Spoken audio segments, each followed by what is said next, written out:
Two balls and a strike to count on Taylor. Reyes fires, swinging a drive, deep left field. It's his way back. Walk the ball. Chris Taylor.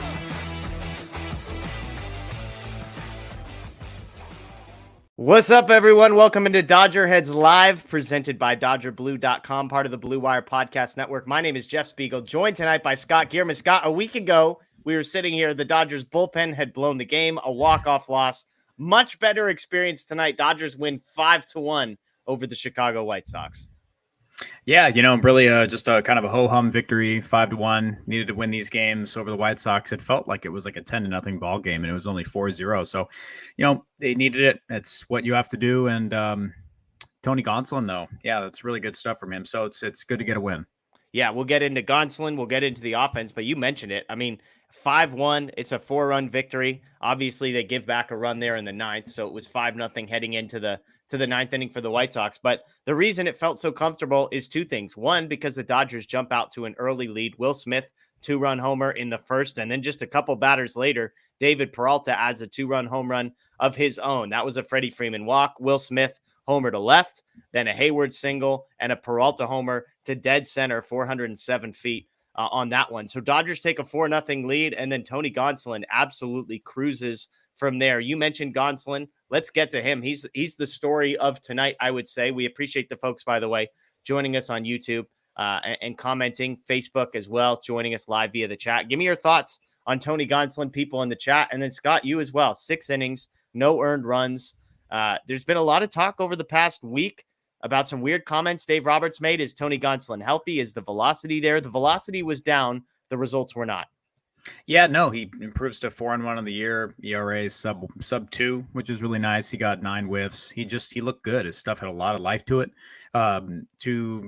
Dodgers and Roberts comments on the health of Tony Gonsolin. Yeah, his velocity was down almost average of 1.5 miles an hour in his fastball. So that was kind of gave it a little bit of pause, but his stuff had a ton of life to it. We'll see how his body responds over the next, couple days, and we'll see how, that kind of moves forward. But it was just really good. He provided them with some length, gave him a scoreless outing here, bounced back after, his tough start against the Reds where he couldn't find the zone at all. Still walked 2 guys, but it felt like he was in control when he needed to attack the zone. He was getting a whiff, and his misses weren't very far off. It was like a night and day start from last week his last start with Cincinnati.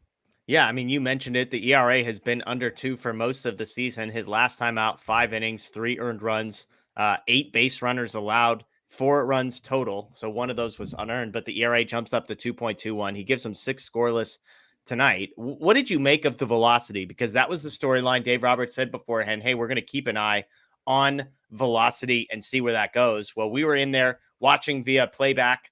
It was a great time, but I looked after, I believe it was the second or third inning, and his velocity fastball was down 2.5 miles an hour over season average. This isn't a guy who's going from 100 to 97.5. This was, I believe it was like 93.5 to, or maybe 92.5 to 90.2, something like that.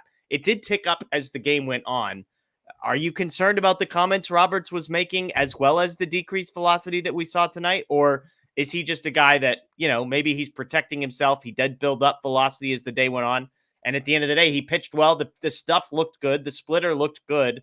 That nothing to worry about here.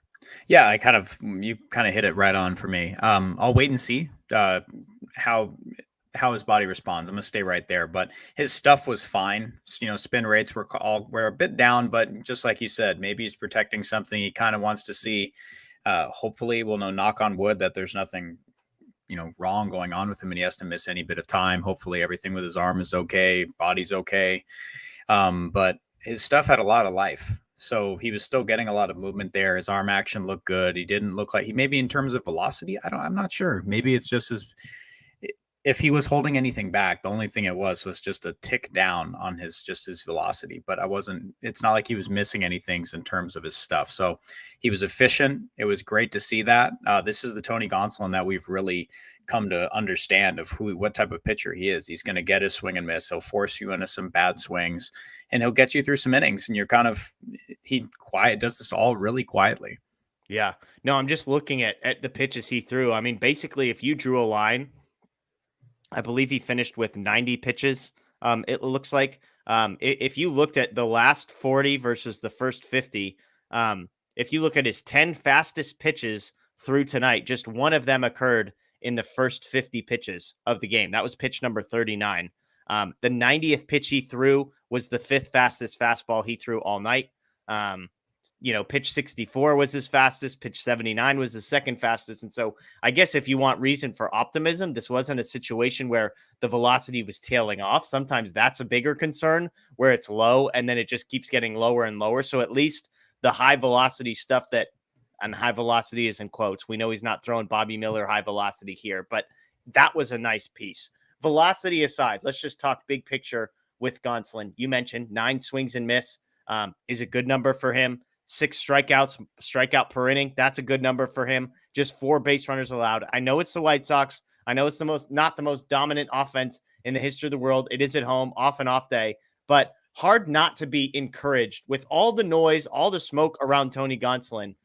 For a guy that I'll just say, for me, I've always defended and felt like he doesn't get the love he deserves. Nice to see him kind of silence some of those questions and just come out and pitch. I know we've kind of talked around a lot, but any last thoughts on what you saw from Gonsolin, velocity aside, just movement, the way he worked through the game, anything along those lines?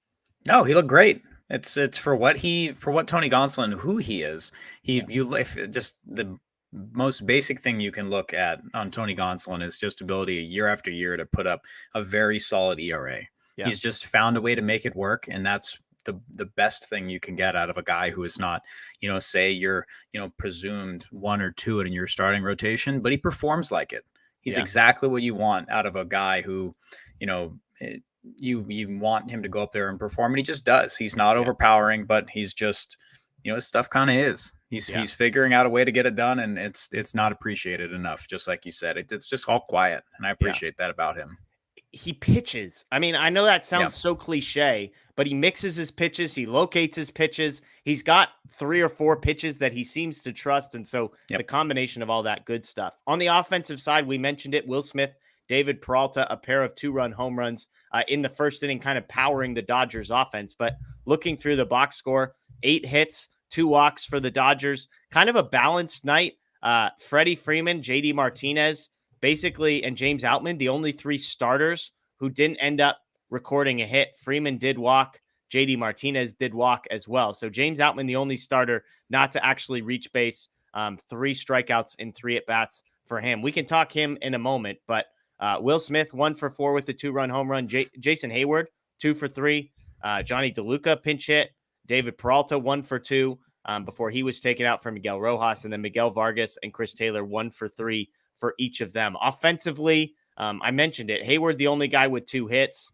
It doesn't look like anybody else reached base twice. So kind of just a balanced night top to bottom for the Dodgers offense. Yeah, and I mean, it's easy when they get out to, 4 runs in the bottom of the first, and Lance Lynn's on the other side, and Tony Gonsolin's pitching well. He's attacking. Doesn't look like the White Sox offense really had much, mojo. And I'm sure it's the same type I've mentioned on the playback. It's probably a lot of what the White Sox feel when, like, for Dodgers fans, when they see Noah Syndergaard on the mound. It's a lot of that he's going to get hit. It's just a matter of when. He's going to give up runs. It's just a matter of how, and the Dodgers supplied it with the power. And shout out to the platoon guys for the Dodgers. Jason Hayward, David Peralta really did exactly what they need to do. Beat up on mistakes in the zone, took care of business. Will Smith, that was really good. So just like you said, really balanced night. I would have liked them to, kind of space out the scoring a little bit through the back end of the game, but got some situational hitting there in the 6th. I would have liked maybe 1 more, but Miguel Vargas with the sacrifice fly, that was good. He got himself behind in the count, and he was able to, tack on an extra one. So good win, good night. I would like them to keep that scoring out, but win's a win. I know people are saying that, and I'm with it. I'm not going to pick apart a win, but that's it. Easy one. Need these. They did have bases loaded, nobody out in the 6th inning. Miguel Vargas does his job with the sacrifice fly. Then James Outman and I believe it was maybe Miguel Rojas. Those 2 guys unable to scratch anything else across. Outman and Taylor, Outman and Taylor unable to scratch anything across there. Taylor, just mentioning real quick, interesting decision. He gets the start against a righty tonight at third base. First at bat, nice little hit. So 1 for 3 from Chris Taylor. Mookie Betts was playing shortstop. Taylor was at third, filling in for Max Muncy, who is expected supposedly to be available tomorrow, according to Dave Roberts. We'll see about that. But let's talk James Outman, because we were talking of playback. This is a guy that I like. I want to defend. 0 for 3 with 3 strikeouts. Just looks a little bit lost at the plate right now, Scott. Yeah, he's kind of in an in-between spot. It's really tough. He's getting beat with fastballs up in the zone, and it looks like he's sitting on that. He's had a few swings that are encouraging. Yeah. But encouraging as far as where he's at with the bottom. We've spoke numerous times this year about how I have, and it's been difficult, that when you pull up the whiff rate in MLB, he's at or at the very top. He's in the top 5 or right at number 1. So it's getting to the point where I'm becoming concerned, because it can be a very big downward spiral. That is the defense really worth keeping out there in center field? I'm just not sure. So he's becoming, I don't want to say a negative, but he's becoming a point in the offense where in the lineup where he is a negative, that you can't really depend on him too much. We see how the Dodgers offense is with 2 outs. And when he comes up to the plate with that much whiff, that's tough to depend on. And if he's going to be in a run producing spot, that's just not a guy that you can have in there right now. And I hope it's not a situation where they get to the point where they feel they need to send him down or give him some time. But him going up there, he hasn't shown much of a consistent string from when he was at his peak, and it's just slowly been trending down worse and worse. And he hasn't had another heartbeat like in that line. Yeah, I mean, sub 200 batting average in the month of May through the month of June, 41 strikeouts and 93 at bats. So, I mean, that's like almost a 50% strikeout rate. That's not going to get it done for him. Let's get to some of these quotes we talked about on the live show that we wanted to look to these. So Matt's funneling them in for us, which is great. Quote, for whatever reason, I just didn't come out of the last start super great. I was fortunate enough to have the extra days, and it showed. He added that he does feel good now. So pretty much best case scenario for the Dodgers, not only to get 6 shutout from Gonsolin, but for him to come out post game and say, hey, I feel really good. Just a weird thing last time. It's great news for the Dodgers. I don't know what else to say. Yeah, no, that's fine. And that's it. He provided what he needed to tonight. He showed that if there was any doubt, if last outing was a hiccup, that extra time off did exactly what it should. Give him gave him another landing strip, get himself right mentally, physically, whatever it was. If he was holding back, sure didn't show it with anything but a little bit of velocity. His swing and miss was all there, which is that's just for me is because he is exactly that type of guy. He's not going to overpower you with the stuff like the velocity. It's all about stuff, command. It was good. Yeah. We've got breaking news from our own Blake Williams. Bubble machine back in the Dodgers clubhouse tonight. Big deal or no deal, Scott? Big deal. Good vibes. Good vibes. Good vibes for the Dodgers. Hey, they won. That's the positive here, the biggest thing going. Let's do this. Let's get to sort of our big question that we ask every time on one of these shows. Sometimes we get you to answer, and sometimes we don't get you to answer it. But player of the game for tonight's game, they won 5-1. So you've got to answer it tonight. Yeah.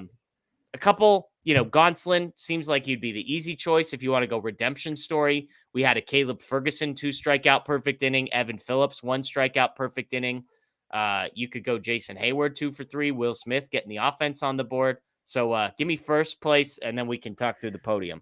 I think for me, it's an easy Tony Gonsolin pick. Yeah. I think that at this point, saving the bullpen, giving them low pressure situations, it does that. It's such a multifaceted answer. There's Tony Gonsolin in so many different ways. Good result for himself, good result for the team. Give the offense an easy night. Go out there, put up runs. Give the bullpen an easy night, and an easy night for Dave, where you can say, Caleb Ferguson, put him in a spot there. Get himself right. Evan Phillips, more work there, and just figure out the ninth. And that's it. It's just so much there. I like that. Yeah. It's everything. Like you said, it's the 6 shutout. It's the fact that he gives the bullpen basically, I mean, they end up using 4 different guys, but most of the bullpen gets a rest. The guys that did have to pitch easy short nights there. And so a lot of people in the chat agreeing with us on Tony Gonsolin. The question then is who's second and who's third. We had one nomination from Roy. Will Smith was his bobblehead, did get the team, basically the game-winning RBI. I'm going to go second place. Give me Caleb Ferguson. Couple rough outings, 3 rough outings in a row for him. I know it's the White Sox. I know it was low leverage, but for him to come out, he looked nasty. 2 strikeouts, no hits, no walks. Give me Caleb Ferguson in the number 2 spot, and I'll give Will Smith on his bobblehead, 2-run home run to get things going. No, you know what? I'm going to go David Peralta. Peralta just gets 2 at-bats, hits the home run to dead center. So he's 1 for 2. with the 2 RBIs. So I'll put Peralta in the 3 spot, Caleb Ferguson in the 2 spot. Yeah, I mean, for the fans, I think we want to see, I think Will, right? I think that's good. Gets the scoring going, keeps that top part of the order, gets them up to a 2-0 lead early. And I like that. And so, picks Freddie up, scores him, puts one in the seats. And then I'll go Peralta after that. His month of June, his month of May was very solid, but Peralta's off to a really hot start in the month of June. So let's keep it rolling. Yeah, I like that. And just missed right in the heart of the zone, put it out. That's good. Good vibes all around for the freight train. Yeah, I mean, he's a 83 weighted runs created plus heading into tonight's game for Peralta, which doesn't sound great because it's not great, but considering where he was to begin, it's kind of a crazy one. Matt throwing this stat in here. Tony Gonsolin, 27-6 record through his first 60 career starts is the best in the modern era. So there you go. Interesting stuff. Well, tonight's going to be a little bit of a shorter show, but let's get to some questions. Everybody's favorite part of the show. If you've got a question, throw it in the chat. All caps, question right before it, and we will get here. There you go. TQT still hating on David Peralta. I appreciate the consistency, the commitment to the bit. I'll give you that at least. Ederico asks, will Gonsolin ever reach his first half of 2022 form again? Scott, to me, this feels like, will James Outman ever reach his first month of 2023? In part, what I'm saying is it's an unsustainable level to even reach again. It's not a knock on the player if you answer this question no, because I think it was just an otherworldly first half for Gonsolin. So I'm going to say no, only because I just think that's an unrealistic stratosphere for anybody to be living in. Do I think Gonsolin is very good? Yes. So I'm not down on Gonsolin. I just don't think that's a realistic bar for him to get to. Yeah, no, I mean, that first half, got him an all-star bid. Unfortunately, it wasn't too hot in the all-star game, but that was something else. I'm scrambling to pull up his numbers here. I mean, if you arguably, like, if he stays on this path, I mean, he's gonna, if you're looking at pure ERA, like, he could consistently stay there. Like, if he puts up another couple good outings, you might see from an ERA standpoint, a better start to the season. So it kind of all depends what you're looking for, but he was dominant last year. No other way about it. So, I mean, maybe you might not see it again, but depends on just what you're looking for. He's been really, really good. It's just the team around him, like his bullpen just hasn't picked him up. And I mean, guys, he had 11 wins before the All-Star break last year. Like, he was 11-0. That's nuts. Michael asks, can we get Lee Jung-Hoo in the offseason? Supposed to be the next great KBO offering in the outfield. Just doing a little Fangraphs research. Age 24 season right now through 58 games. Looks like you got like an 860 OPS, above average weighted runs created plus, way above average weighted runs created plus every single season. Not a big power guy. Did have 23 last year, just 7 the year before that. So he's at 6 through 58. So 18 to 20-ish pace.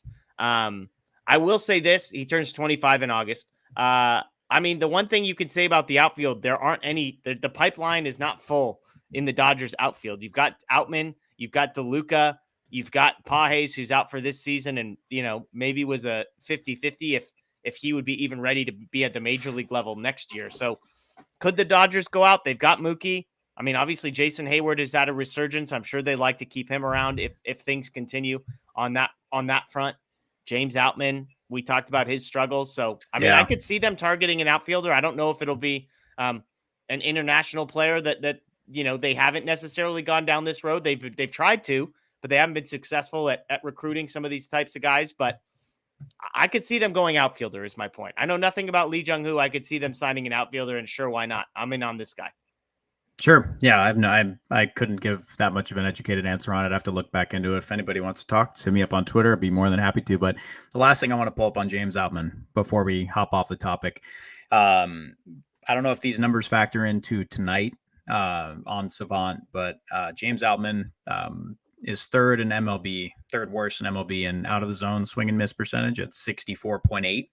And he is number one still in whiff rate at 40.5.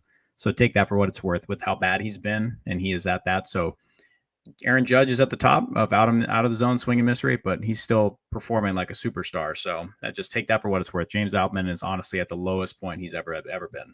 Yeah, so I mean, you kind of hinted at it. Do you think Outman potentially could get sent down, or do you think he's going to ride this one out at the major league level? I would say, like, I know, Matt Moreno, he said that James Outman's here, and I would hope that they don't send him down. I think to send a player down, like, especially James Outman, he's not a young rookie, he's 26.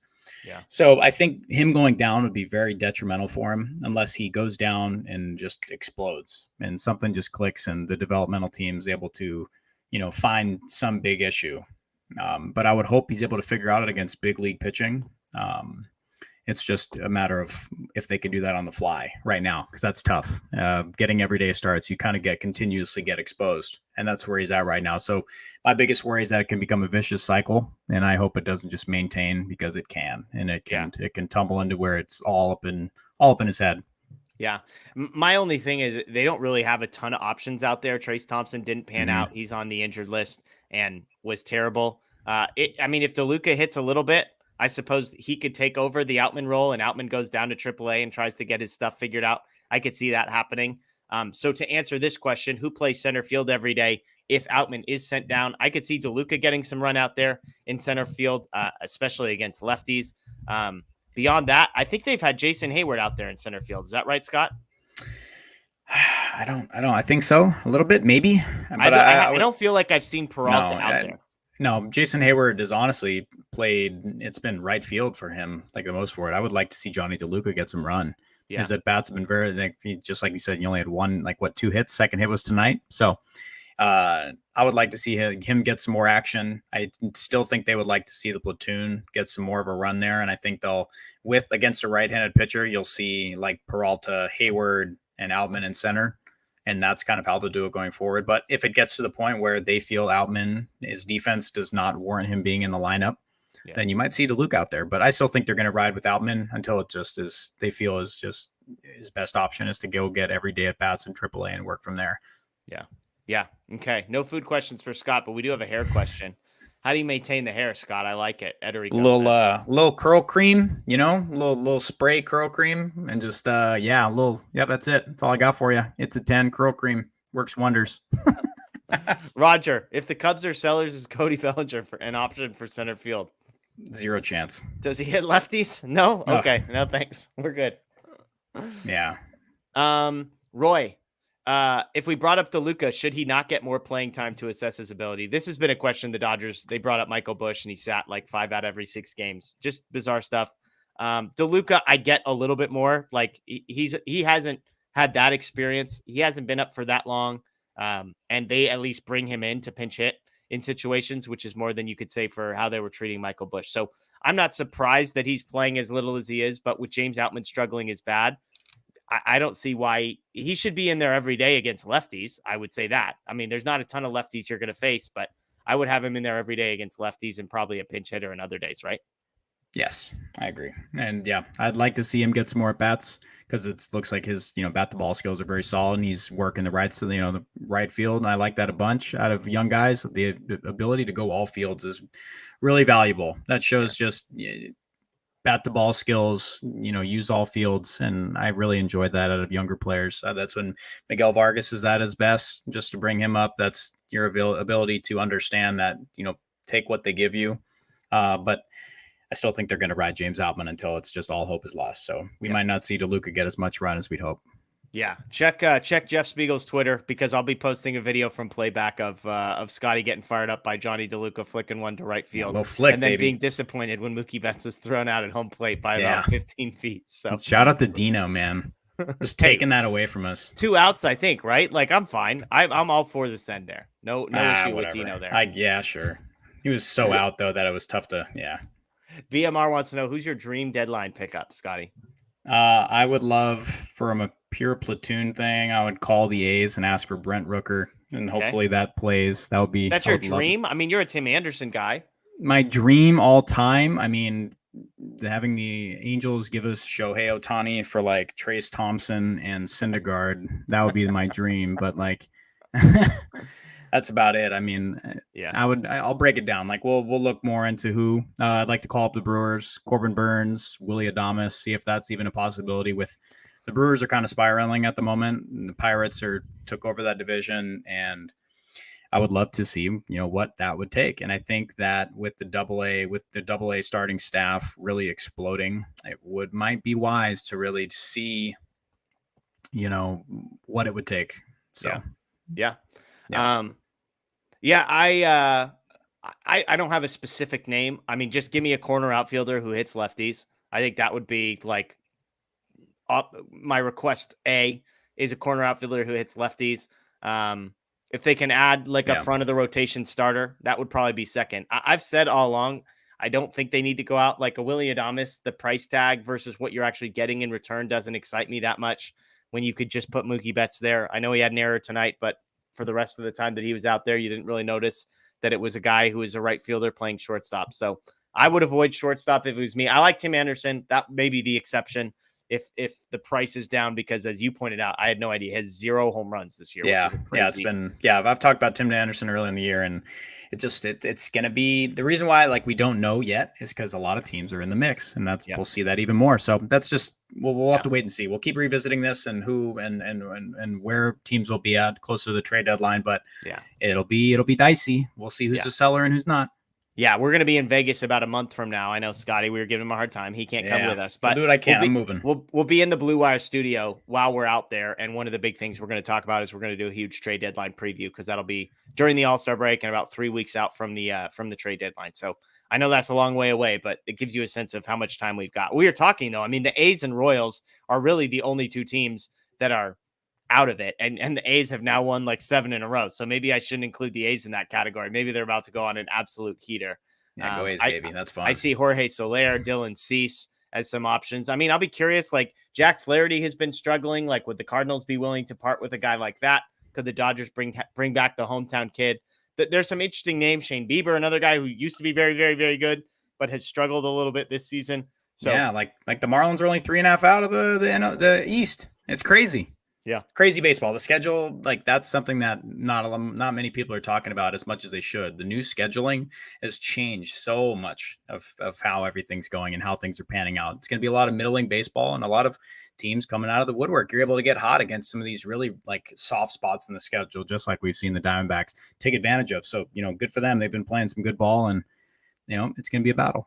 Yeah, absolutely. Absolutely. All right. Let's do one more question. We got to get our guy Scotty a food question. We know he's a big food question guy on these shows. He can't help but do it. So if we've got a food question to end the show with, we'll do that. Kershaw, I saw somebody asking who's pitching tomorrow. It is Clayton Kershaw. So I mean, this would be a perfect series, Scotty, for the Dodgers to go out and get themselves a sweep. 3 games against Chicago, not a very good team at home. You've got Gonsolin, you've got Clayton Kershaw, you've got a couple people lined up. You'd like to see rattle off. Who knows what they're going to do? Is Grove? I guess Grove's probably scheduled to start Wednesday, right? Yeah, Thursday. Grove and Dylan Cease on Thursday, so that one will be fun. That'll be an interesting matchup. I'm excited to see that. I'd like to see more from Grove. It's just his stuff is playing up, but he's given up some hard contact, and that's where it's kind of happening. So it's all nice and all the stuff looks good until you give up 4 runs, and then come back to reality that you have to string that together a little bit more. Yeah. So we'll see. It feels like there's a little bit of bad luck with Grove, but I keep saying that. And it's kind of the opposite of my Gonsolin argument, where if a guy gives you the production that Gonsolin does, after 35 starts, you have to stop saying it's lucky. Maybe it's the opposite with Grove. After about 8 or 10 starts where he's given up 3 or 4 runs apiece, maybe it's not bad luck. Maybe it's just a guy who can't do it. All right, we got one last question. It's a baseball question, so you're off the hook for tonight, Scotty. We're throwing another bullpen game versus San Francisco. Is this the right thing to do, considering how bad the pen is and how much we have used them recently? Dodgers still don't have an answer for that number 5 starter spot. Julio Urias probably at least 2 weeks away again. And so how do you feel about the decision to go to a bullpen game? It kind of all depends on what they get from the offense and how each side is able to pick the other up. Like, it would be nice if when Syndergaard starts, the offense goes out there and puts up 8, and that's able to be enough, right, Jeff? Yeah. Wouldn't you think that's able to be enough? But sometimes it's not. So more games like tonight, I would say, that you're able to get some length out of your starter. But if they do that heading into the weekend, because they're running straight in, Kershaw, Grove. If they're able to give them some length there without having to use, the bulk of the bullpen, Friday. I don't know which day they're doing that, which like for the bullpen game where they're when they announce it. But if you're able to head into that game with a decent, run, these will be valuable just so you can find roles for these guys. Because as we've seen in years past, they've had specific spots where Dave Roberts and the front office like to deploy these relief pitchers. And that's when they're at their best. And that's where, a lot of this frustration watching the bullpen implode has come from, that there hasn't been spots for these guys to really, cement a spot. So they'll need to figure that out. And bullpen games are a part of that, because then you can go matchup based and go through there and be able to work both sides and find out strengths and weaknesses. So they're all important. So they are smart. I think they're necessary. It's just I wouldn't like to do them this early, but you got to do them, and that's just how it goes. Yeah. Yeah, Matt chiming in. Bullpen game will be Friday or Saturday. Bobby Miller starting the other game. So cool. To be determined. He also said that Dave Roberts says that the Dodgers feel good with Tony Gonsolin and that he is starting on Sunday. So some good news there as well. We'll get a couple more questions here. Well, let's get to Max Muncy. We didn't talk about Max Muncy. Muncy, is he playing against the Giants? The last I saw, Scott, is that he was missing today, but they were hopeful that he would be available tomorrow. Does that sound familiar, or do they think he's going to need one more day off? I know he said he's not expecting him to go on the injured list. Okay, so he's taking an MRI tomorrow. So hopeful he's available off the bench tomorrow, back in the lineup Thursday. There you go. That was the quote from Dave Roberts there. If the MRI results don't come back great, is Michael Busch the answer there at third? I hope so. He's been, and Chris Taylor. I'd like to see Michael Busch get more run, because everybody would like to see that. I know a lot of people. He's one of your top prospects. I want him to have kind of a little bit of role. Give him some run. Why not? Like it won't hurt. Like he was up before for a cup of coffee and he wasn't even used. Yeah. So let's see what he's got and ride that hot streak he's had in AAA. He's continued to hit. So kind of feels deserved. And that's what a lot of people want, is that if you're playing in AAA, you're performing, and there's a spot for you to come up, let's see what you got. So let him play, let the kids play. That's what this year is. And it's great that they're playing, pretty solid ball while a lot of the youth is up in the bigs. Yeah, and I do think if there was a chance for him to play consistently 5 days a week, that type of deal, I think he would probably be up and have a spot on the roster. I just think because of there's no obvious position in the infield for him to be playing every single day. Yeah. First base, second base, third base, kind of the three positions he would be quote unquote most comfortable at.